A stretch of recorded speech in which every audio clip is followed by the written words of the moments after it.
The morning started off like any other in our suburban neighborhood, the kind of place where the lawns were trimmed to perfection, the mailboxes all looked the same, and the homeowners association had more rules than the average courthouse.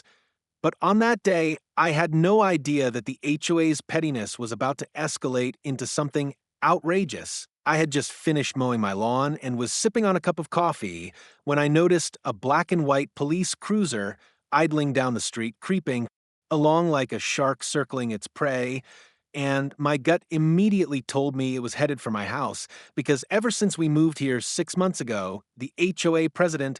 an overly entitled woman named Karen, who wore oversized sunglasses and wielded a clipboard like a sword, had been targeting us with citations for every minor thing imaginable. The color of our shutters, the fact that my pickup truck was parked in the driveway overnight, even the wrong shade of mulch in the flower bed, and no, I usually brushed off her complaints. I knew she was escalating because just a week before, she had stormed onto my property uninvited and threatened that if I didn't comply with her demands, she'd involve the authorities, which I took as empty words until I saw those flashing lights. The cruiser rolled to a stop in front of my house, two officers stepping out, one tall and broad-shouldered, the other younger and visibly nervous, both with hands resting on their belts as though they were bracing for a confrontation.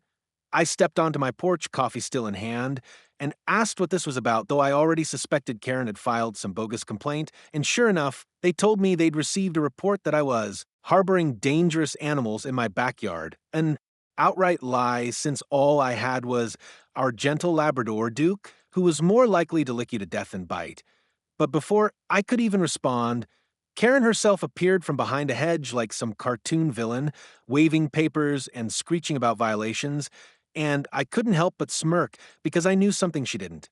My wife, who was inside getting ready for her shift, wasn't just anyone, she was a decorated police officer with nearly a decade on the force, and the moment she stepped outside in uniform, the entire dynamic was going to shift in a way that would leave those officers stunned and Karen completely speechless. The taller officer cleared his throat and asked me politely to step off the porch so we could discuss the situation, and though I complied, my blood was boiling at the absurdity of it all because I could see Karen standing there with her smug little grin, convinced she had finally summoned enough power to intimidate me into obedience.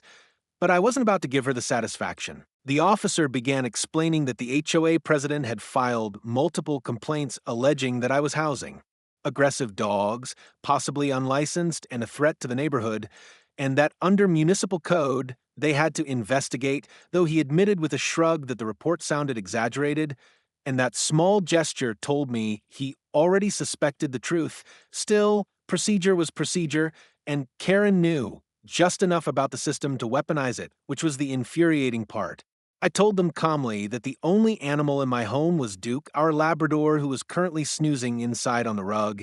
and if they wanted to see him, they were welcome to step in and confirm for themselves. But before the officer could answer, Karen butted in with her shrill voice, claiming I was lying, insisting she had proof in the form of mysterious howling at night, and she even brandished her phone like she had recordings, though I suspected it was nothing more than manipulated audio. Or maybe clips from YouTube. Either way, her desperation was showing. The younger cop looked uneasy, glancing between me and Karen as if trying to figure out whether this was worth escalating, and I knew I had to keep calm because neighbors had already started peeking through their blinds and stepping onto porches to watch the spectacle, and the last thing I wanted was to be painted as the troublemaker in a community already hostile toward us. Just as I was about to invite the officers inside to prove my innocence, the sound of a door creaking open behind me caught everyone's attention, and when I turned, there she was, my wife, Officer Elena, stepping out in full uniform, badge gleaming in the morning sun, utility belt strapped tight, radio crackling faintly, and the transformation on the officers' faces was almost comical. Their posture stiffened, their hands fell away from their belts, and they exchanged quick glances that screamed, "What the hell did we just walk into?" Elena didn't even break stride as she walked past me, giving a courteous nod to the officers before fixing her steely gaze on Karen, and in that instant, the HOA president's bravado cracked like glass because Elena's presence carried an authority Karen could never match, and though Karen tried to recover by stammering about community safety and our rules, her voice faltered as Elena calmly introduced herself by rank and badge number, making it abundantly clear that she was not just a resident here, but also a sworn officer of the law.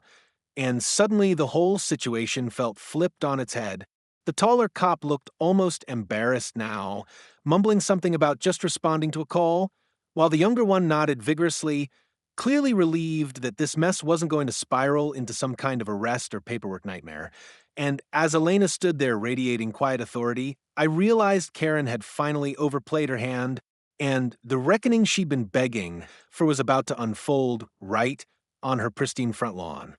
Elena crossed her arms and tilted her head just slightly, the kind of gesture that said she was still giving Karen the chance to explain herself before dismantling her argument piece by piece, and I could almost feel the tension radiating off the officers as they realized they had unwittingly walked into a battle that was far less about dogs and far more about power, authority, and one woman's obsessive need for control. Elena's voice, calm but edged with steel, cut through the air as she asked the officers to repeat the nature of the complaint so that she could address it formally, and the taller one hesitated before saying it was about dangerous dogs, his tone betraying how ridiculous he thought it sounded now that they stood face to face with a fellow officer. And Elena raised an eyebrow and asked Karen directly what evidence she had to support such a claim, to which Karen launched into a flurry of words about late-night noises, shadowy figures in the yard, and neighbors who felt unsafe, none of which was substantiated by actual proof. Elena didn't flinch, didn't argue, just let Karen ramble until she ran out of steam. And then my wife calmly pointed out that weaponizing police resources with false reports was not only a waste of taxpayer money, but also a misdemeanor offense in its own right. And at that moment, Karen's smugness drained away, replaced by a twitch in her jaw and a sputtered, I was just trying to look out for the neighborhood, which was the weakest excuse imaginable. The neighbors watching from their porches whispered among themselves, and I could tell the tide of opinion was shifting because while they might have tolerated Karen's clipboard crusades against minor infractions, seeing her abuse the police to harass a veteran officer's family was a step too far, and whispers of "this is too much" and "she's lost it" floated on the breeze. Still, Karen wasn't one to back down easily, so she attempted a new tactic, claiming that Elena being a police officer was a conflict of interest and that we were using intimidation to get away with breaking rules, which nearly made me laugh out loud, because the only one guilty of intimidation was Karen herself. But Elena remained composed, explaining to the officers that her status as a law enforcement officer did not exempt us from HOA rules, but it did mean she was very familiar with the misuse of emergency services, and if Karen wanted to escalate this, she could certainly file a report with the department's internal affairs, though such a report would be baseless and would reflect poorly on her credibility. The officers visibly relaxed now that Elena had asserted clear authority, and the younger one even cracked a smile as if silently rooting for her, while Karen shifted uncomfortably, her bravado clearly crumbling under the weight of logic and authority combined. Still, she muttered about how the HOA had power and that she wouldn't let this go, which only made Elena step forward, lowering her voice so it carried like a warning. "You've already wasted police time, Karen. Don't make the mistake of turning this into a criminal matter for yourself." The silence that followed was heavy, broken only by Duke's bark from inside the house as if he too was tired of Karen's nonsense, and though the officers chuckled softly, Karen's face turned scarlet, not just from anger, but from the humiliation of being exposed in front of the very neighbors she claimed to represent. I knew this wasn't the end. Karen was too stubborn to simply walk away. But in that moment, for the first time since moving here, it felt like the balance of power had shifted in our favor, and the community was beginning to see her not as a protector of neighborhood order, but as the petty tyrant she truly was. Karen, however, was never the type to admit defeat gracefully, and though her face was red and her voice faltered, she still tried to claw back some semblance of authority by shoving her clipboard toward the officers, as if those neatly typed violation slips were equal to sworn affidavits, ranting about how the HOA board had given her full authority to enforce the bylaws, how we were habitual violators, and how the neighborhood would fall apart if residents like us were allowed to flout the rules without consequence. But Elena cut her off with one sharp sentence. You don't have the authority to misuse police resources for your personal vendettas, and the weight of those words seemed to hang in the air heavier than anything else that had been said, because they didn't just expose the weakness of Karen's complaint. They revealed her for what she really was, a woman obsessed with control, willing to twist any system to her advantage. The taller officer finally spoke up more, firmly this time, saying that unless Karen could provide actual evidence of a dangerous animal, there was nothing further they could do.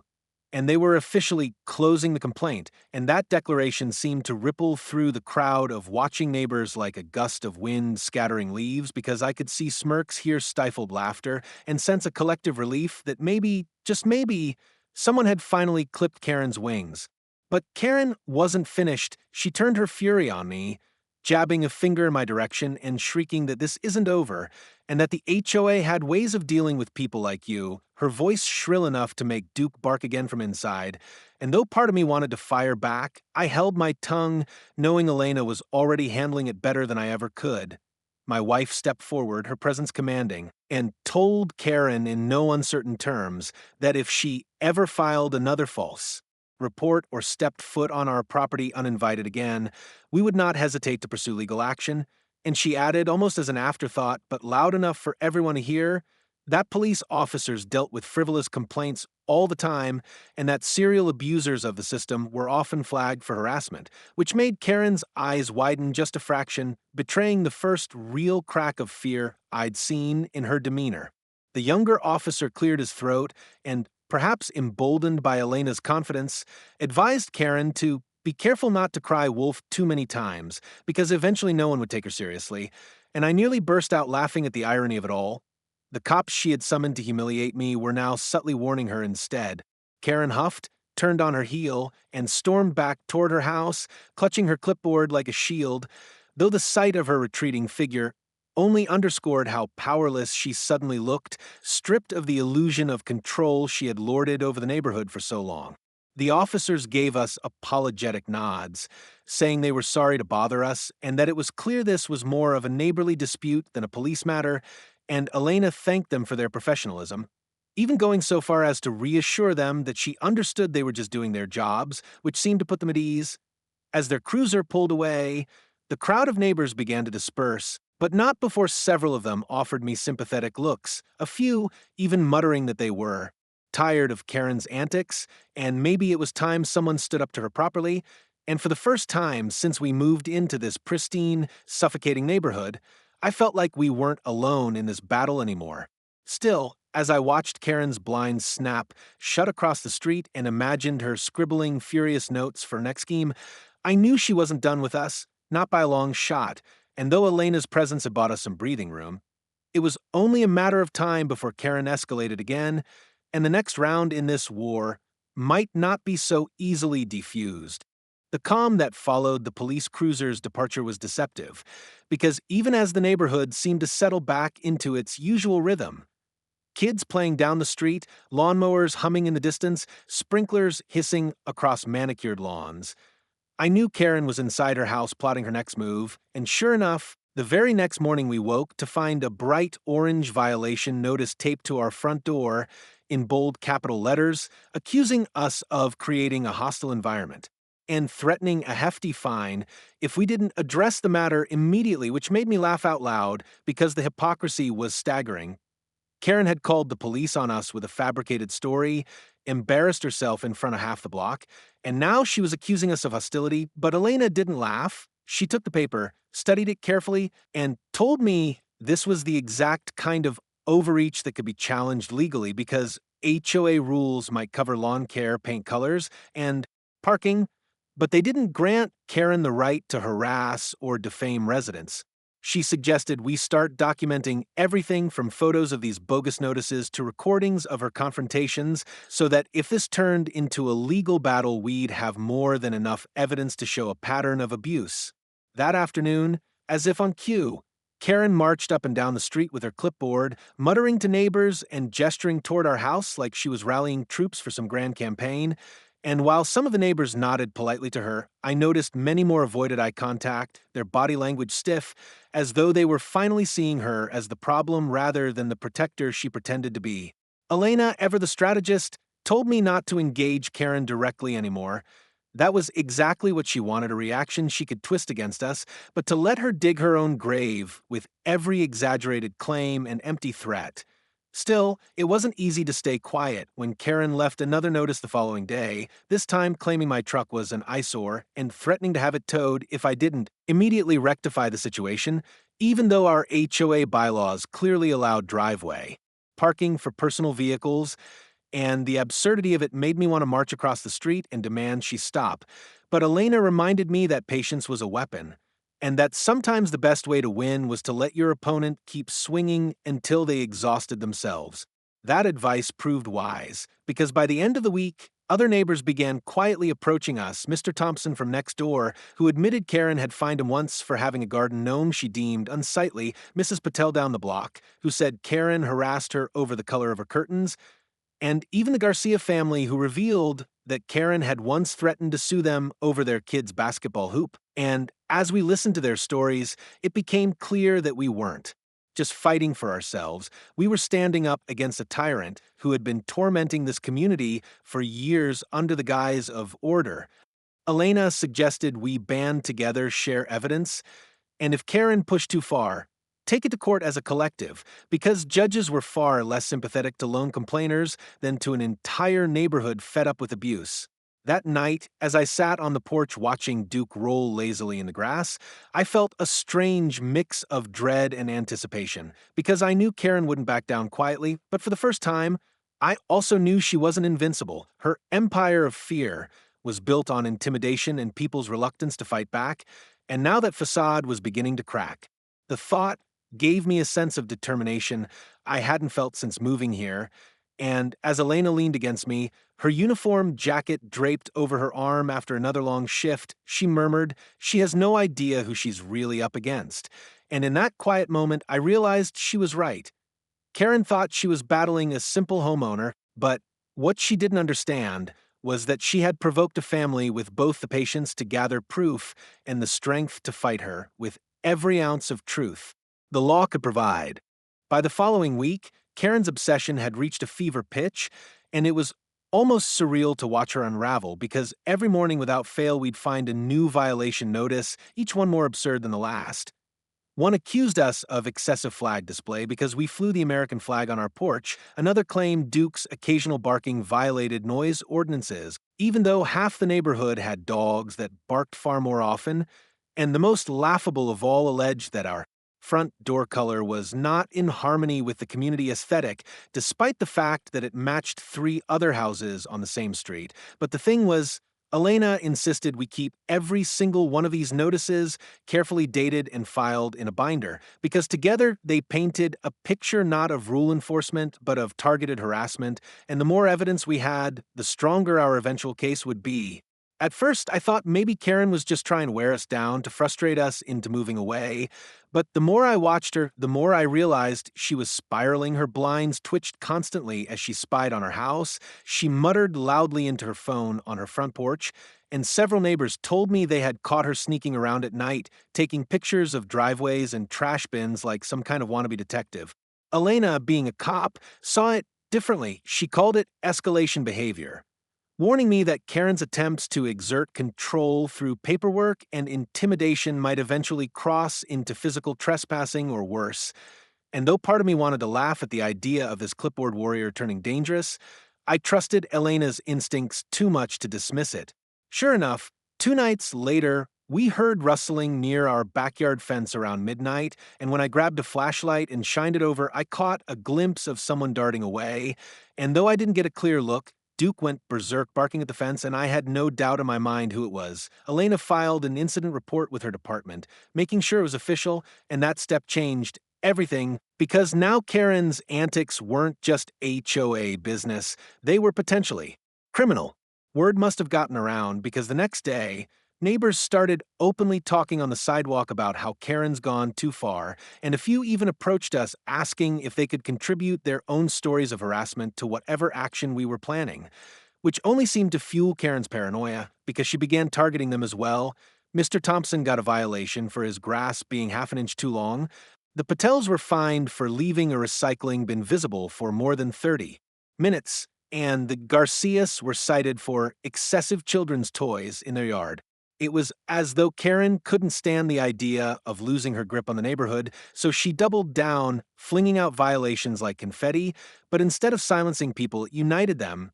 Suddenly, what had been whispered complaints became an organized group, with evening meetings in my garage where neighbors swapped stories, showed copies of notices, and brainstormed ways to fight back. Elena guided these meetings like a seasoned tactician, explaining how HOAs were bound by their own bylaws and state statutes, and how Karen had clearly stepped outside of both, making her not just a nuisance, but a liability for the HOA itself. The more people listened, the more they realized they weren't powerless,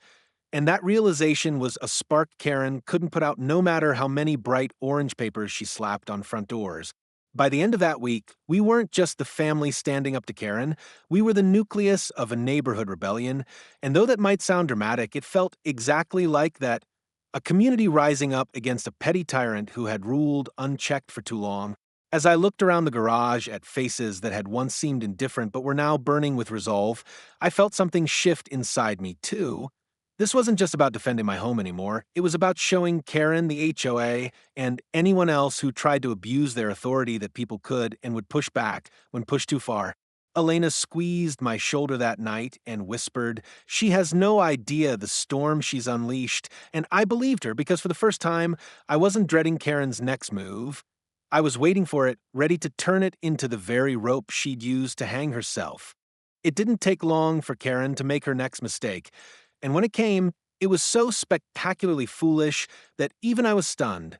One Saturday morning, as neighbors were out tending to lawns and kids were riding bikes up and down the street, Karen marched straight up our driveway with her clipboard clutched like a weapon and began snapping photos of my truck from every angle, crouching down to the bumper, circling the vehicle, even peering through the windows like she was gathering evidence for a crime scene, and when I stepped outside and told her to get off my property, she ignored me completely, muttering into her phone as she snapped more pictures. So I pulled out my own phone and started recording, and the moment she realized I had her antics on video, her face twisted with fury. But before she could screech at me, the door opened behind me, and Elena stepped out in uniform, badge gleaming, radio crackling, her expression a mix of disbelief and annoyance as she asked Karen, point blank, what she thought she was doing. Karen sputtered about documenting violations, but Elena cut her off, reminding her in front of everyone that trespassing onto private property without permission was a crime and that she was now being formally warned to leave immediately. Neighbors gathered on the sidewalks, drawn by the commotion, and I could see phones raised everywhere. Half the block was recording, and Karen seemed to realize too late that she had overplayed her hand. But instead of retreating, she doubled down, screeching that she had every right as HOA president to enforce the rules, that Elena was abusing her badge to intimidate her, and that the entire neighborhood would regret siding against her. Elena didn't raise her voice, didn't even step closer. She just calmly stated that she was off duty at that moment, but her oath as a police officer bound her to uphold the law at all times, which meant if Karen refused to leave the property, she would be detained for trespassing until on-duty officers could arrive. The silence that fell over the crowd was thick, broken only by the sound of Duke barking from the porch as if cheering Elena on, and I swear, you could see the exact moment Karen realized she was trapped, because to resist further would mean arrest, but to leave would mean humiliation, and either way she lost. She tried one last tactic, waving her clipboard in the air and shouting that we were turning the neighborhood into a circus, but the irony of her words was too rich, because at that exact moment a neighbor across the street yelled back, "You're the circus, Karen," and laughter rippled through the crowd, shattering whatever illusion of authority she had left. Red-faced, trembling, and muttering threats under her breath, Karen finally stormed off our driveway, clutching her clipboard like a lifeline, but not before Elena told her calmly and clearly that this entire incident had been recorded, would be added to the growing case file of harassment, and that the next step would not be another warning but formal charges. The neighbors erupted into applause, not loud, not mocking, but a steady ripple of clapping that carried more weight than shouting ever could. And I could see in Karen's eyes that it wasn't just Elena's authority she feared now, it was the fact that the neighborhood had turned against her, that her empire of fear had collapsed in a single morning under the weight of her own arrogance. As she slammed her door behind her and the blind snapped shut, I felt the shift solidify in my gut. Karen was no longer the enforcer of order. She was the pariah, the villain everyone had tolerated for too long, and now that her power had cracked, the neighborhood wasn't going to let her rebuild it. Elena slipped her hand into mine as the neighbors lingered, thanking us,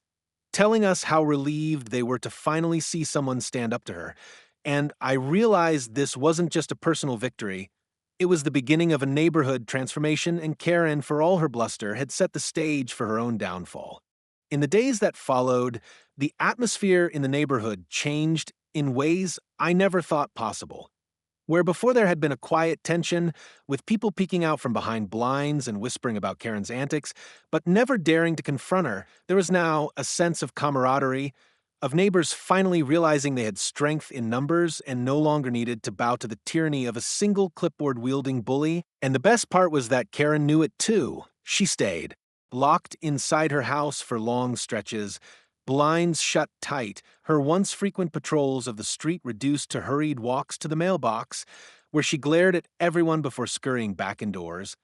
But even then, she couldn't resist trying to reassert her dominance, plastering yet another official-looking notice on our door claiming that our defiance would result in serious consequences, though by then it was nothing more than a piece of paper, with no power behind it, and Elena simply added it to the binder of evidence that had grown so thick it looked like a law textbook. At the next HOA meeting, which usually only drew a handful of reluctant attendees, nearly the entire neighborhood showed up, many of them carrying their own binders of Karen's violation slips, photos, and written accounts of her harassment. And when Karen attempted to open the meeting with her usual gavel-banging theatrics, the crowd practically drowned her out with demands for accountability, transparency, and a vote of no confidence. I sat in the back, watching it unfold, Elena beside me in plain clothes this time, her posture calm but her eyes sharp, and I could see Karen visibly crumbling as one by one, neighbors she had once intimidated into silence stood up and recounted the absurd fines,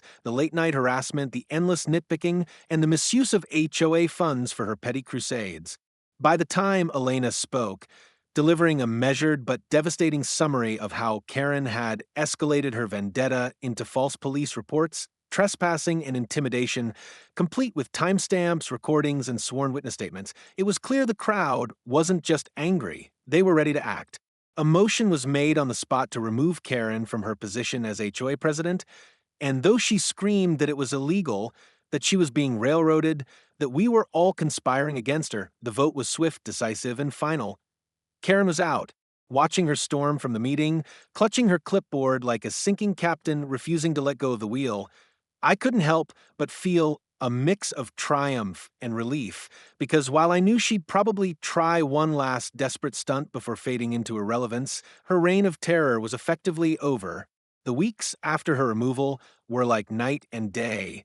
Neighbors waved more often, kids played freely without parents worrying about citations for toys left out, and the new interim board, made up of regular folks who actually cared about the community rather than control, worked with residents instead of against them. Elena and I finally felt at peace in our own home, no longer waking each morning to the anxiety of another orange slip or a bogus complaint, and even Duke seemed happier, sprawled on the porch in the sun without Karen's shadow looming across the street. Looking back, it struck me how close we had come to letting her win, not through law or authority, but through sheer persistence and intimidation, and how it had taken one bold moment, Elena stepping outside in uniform that first morning, to shatter the illusion of her power and remind everyone that bullies only thrive when people are too scared to stand up. As we sat on the porch one evening, watching the sunset paint the sky orange and purple, Elena leaned against me and said she thought calling the cops would scare us,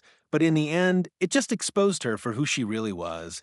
And I smiled because it was true. Karen had sent the police to our door, convinced she could break us, but the sight of my wife in uniform had frozen everyone in their tracks and flipped the script so completely that Karen never recovered. In the end, she hadn't just lost her battle with us, she had lost the war with the entire neighborhood. And though I knew she would forever glare from behind her blinds, clutching her clipboard like a relic of a kingdom she no longer ruled, the truth was clear. The HOA no longer belonged to Karen, it belonged to the people she had tried so hard to control, and that was the sweetest victory of all.